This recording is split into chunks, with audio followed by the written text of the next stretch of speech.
Hello friends, इस video में हम लोग had selection and hybridoma technology के बारे में बिल्कुल सरल भाषा में समझेंगे।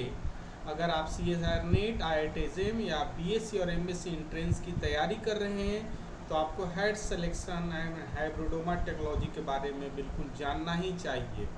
और हम यहाँ इस वीडियो में हम लोग डिस्कस करेंगे कि क्या क्या महत्वपूर्ण सवाल इससे पूछे जाते हैं। तो आइए हम लोग इसको समझने की कोशिश करते हैं।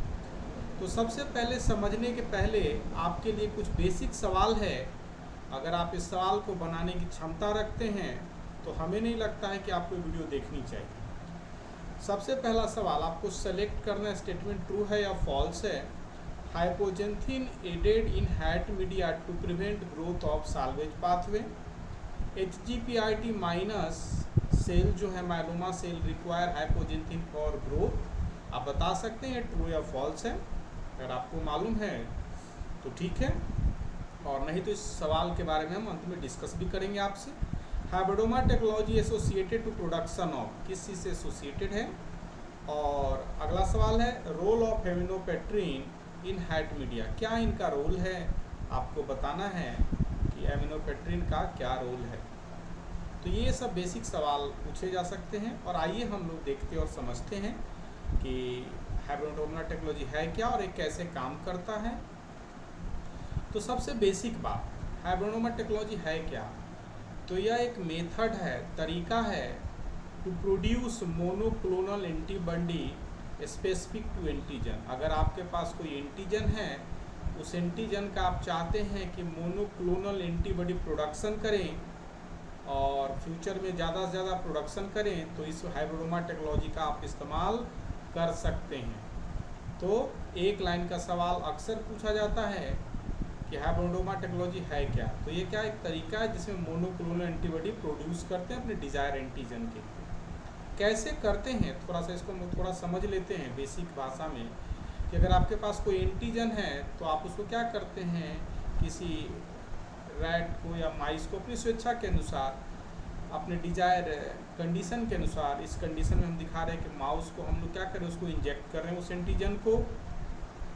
और एंटीजन को इंजेक्ट करने के बाद कुछ समय के बाद हम जब उसमें एंटीबॉडी बनने लगता है तो हमने स्प्लीन सेल या बी सेल या प्लाज्मा सेल, जो भी कहिए उसको, उस सेल को हम ले लेते हैं और माइलोमा सेल से फ्यूज करते हैं। और इस फ्यूज सेल को हम लोग क्या बोलते हैं, हाइब्रिडोमा। ध्यान रखिएगा, ये भी सवाल अक्सर पूछा जाता है।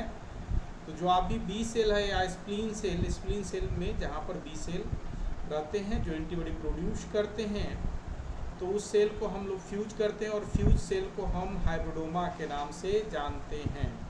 अगला सवाल है कि हाइब्रिडोमा तो आपने बना लिया, तो इसमें तीन तरह के सेल हैं, एक तो बी सेल या स्प्लीन सेल, माइलोमा सेल, और एक फ्यूजन वाले सेल।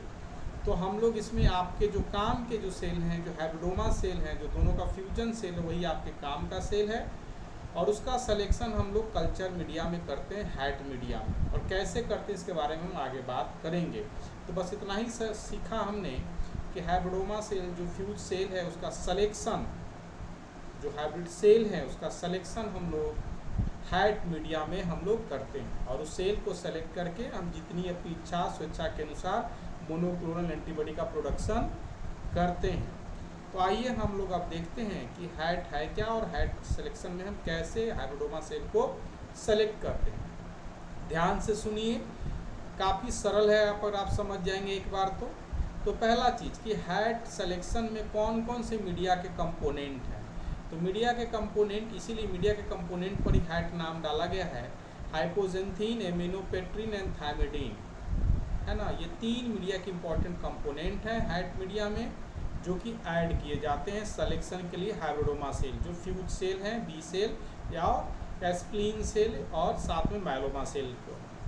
तो ये काम कैसे करता है हाइब्रिडोमा सेल को सिलेक्शन करने के लिए।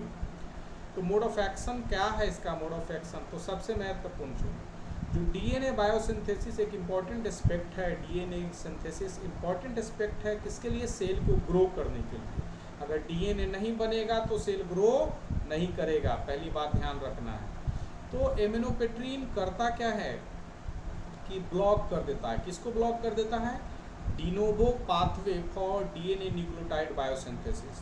तो हमारे सेल में दो तरीके के पाथवे काम करते हैं जिसका इस्तेमाल करके डीएनए का सिंथेसिस होता है।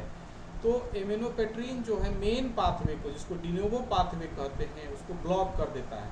तो जैसे ही अगर आपने एमिनोपेट्रीन डाला, आइदर बी सेल हो या हाइब्रिड सेल हो या माइलोमा सेल हो, तीनों सेल में जो मेन पाथवे है डिनोवो पाथवे ब्लॉक हो जाता है।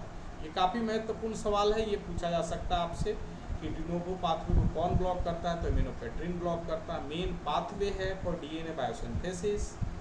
चलिए, तो हमने एमिनोपेट्रीन डाला है तो जो मेन पाथवे है डीएनए का वो ब्लॉक हो जाएगा सारे तरह के सेल में। अब अगली कहानी है दूसरा पाथवे जिसको साल्वेज पाथवे कहते हैं। उस पाथवे का इस्तेमाल करके भी सेल न्यूक्लियोटाइड डीएनए का सिंथेसिस करते हैं। और उस परिस्थिति में क्या सबस्ट्रेट यूज करते हैं, ये हाइपोजेंथीन जो आपने डाला है इस सबस्ट्रेट का इस्तेमाल किया जाता है। अब देखिएगा कहानी थोड़ा सा। बी सेल के पास क्या है, HGPRT प्लस सेल है। तो बी सेल के पास HGPRT प्लस है, तो ये सेल ग्रो कर सकते हैं हैट मीडिया में। क्यों? क्योंकि ये साल्वेज पाथवे का इस्तेमाल करके, क्योंकि HGPRT पॉजिटिव है, इसका मतलब है कि हाइपोजेंथीन सबस्ट्रेट को इस्तेमाल करके ये न्यूक्लियोटाइड बना सकते हैं और ये ग्रो कर सकते हैं। लेकिन माइलोमा सेल नहीं ग्रो कर पाएंगे।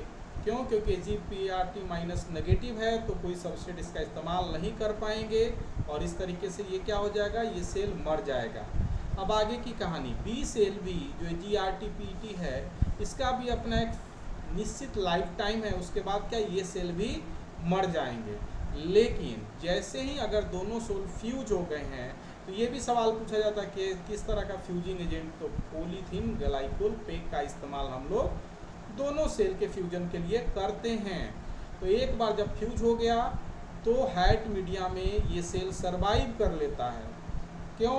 क्योंकि हाइपोजेंथीन को क्या करता है, सबस्ट्रेट इस्तेमाल करके न्यूक्लियोटाइड बायोसिंथेसिस कर लेता है और ये ग्रो कर सकता है। साथ साथ इसमें माइलोमा सेल के भी गुण आ गए हैं, तो ये आसानी से ये सेल ग्रो कर लेता है। तो इस तरीके से सिर्फ हैट सिलेक्शन में, हैट मीडिया में सिर्फ हाइब्रिड सेल ही सेलेक्ट होते हैं और इस सेल का इस्तेमाल हम लोग फिर अपने मोनोक्लोनल एंटीबॉडी के प्रोडक्शन के लिए करते हैं। चलिए, हमने यहाँ पर सीखा हैट सिलेक्शन हाइब्रिडोमा टेक्नोलॉजी क्या होता है। हम लोग कुछ सवाल के बारे में डिस्कशन करें। इसके पहले मैं आपको बता देना चाहता हूँ कि अगर आप IIT JEM ICAR BS entrance की तैयारी कर रहे हैं तो आप हमसे जुड़ सकते हैं। सॉरी। विशेष जानकारी के लिए 6202692436 पर कंसल्ट कर सकते हैं, जहां कुछ ही दिन में आप काफ़ी सेटिस्फाइड महसूस करेंगे। चलिए, अब बारी आती है सवाल की। इम्पॉर्टेंट क्वेश्चन हाइब्रिडोमा टेक्नोलॉजी और हैट सिलेक्शन का। अब हमें लगता है कि आप भी हमारी मदद कर सकते हैं। Hypoxanthine added in HAT media to prevent the growth of salvage pathway. तो साल्वेज पाथवे को हाइपोजेंथीन कोई काम नहीं करता। ये प्रिवेंट करने का काम किसका, एमिनोपेट्रीन का काम है, एमिनोपेट्रीन का काम है। सही है? तो ये क्या होगा, फॉल्स स्टेटमेंट है। HGPRT minus myeloma cell require hypoxanthine for growth. ये माइनस नेगेटिव सेल है, तो इसमें हाइपोजेंथीन डालने का कोई मतलब ही नहीं है। HGPRT नेगेटिव है, इसलिए हाइपोजेंथीन का इस्तेमाल नहीं कर सकते और इसका ग्रोथ के लिए कोई इस्तेमाल नहीं कर सकते हाइपोजेंथीन, क्योंकि ये नेगेटिव है और इस सबस्ट्रेट का इस्तेमाल नहीं कर सकते। ये भी स्टेटमेंट क्या है, फॉल्स है। दोनों स्टेटमेंट फॉल्स है। अब ये तीसरा सवाल है hybridoma technology associated for the production of. काफ़ी सिंपल सवाल है, काफ़ी फ्रीक्वेंटली पूछे जाते हैं। तो क्या प्रोडक्शन हो जाएगा, मोनोक्लोनल एंटीबॉडी। अब अगला सवाल है, ये आपके लिए है। अगर आपको अच्छा लगे तो इसको कमेंट बॉक्स में जरूर लिख सकते हैं, इसका आंसर क्या होगा। Role of aminopterin in HAT media क्या है। रोल ऑफ एमिनोपेट्रीन जो हैट मीडिया में आप लोग करते हैं इस्तेमाल, क्या करते हैं। ऑप्शन आप पढ़ सकते हैं, सिंथेसिस और growth of myeloma, synthesis of growth of hybrid, block synthesis of DNA nucleotide, block the salvage pathway for DNA nucleotide. सही है? तो आप चाहें तो इसका सही आंसर क्या होगा कमेंट बॉक्स में लिख सकते हैं। चलिए, अगर आपको वीडियो अच्छा लगे तो आप चैनल को सब्सक्राइब कर सकते हैं, लाइक कर सकते हैं, शेयर कर सकते हैं और अपना वैल्यूएबल कमेंट जरूर लिखें। हमें नए वीडियो बनाने के लिए मदद करता है। Thank you once for watching the video.